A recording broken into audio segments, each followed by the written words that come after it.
তোমারে পাওয়ার জন্য টঙ্গীর ইজতেমার ময়দানে গিয়েছি, তোমারে পাই নাই।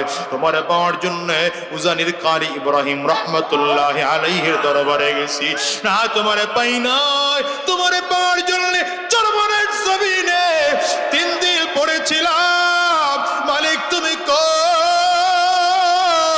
না না না না, পাই নাই। এত জায়গায় দৌড়াইয়া যখন পাই নাই, রাত্রিবেলা ঠান্ডা পানি দিয়ে ওযু কইরা যায় নামাজ বিছাইয়া দাঁড়ায় গেছি, মালিক তুমি কই?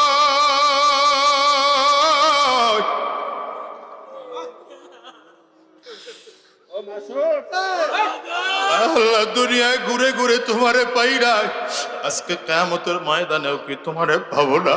হায় আল্লাহ, তুমি কি আমাদেরকে সাক্ষাৎ দিবা না? যখন এমন করে বান্দাগুলো চিল্লাইবে আর দৌড়াইতে থাকবে, আমার মালিক বলবে না, ফেরেশতারা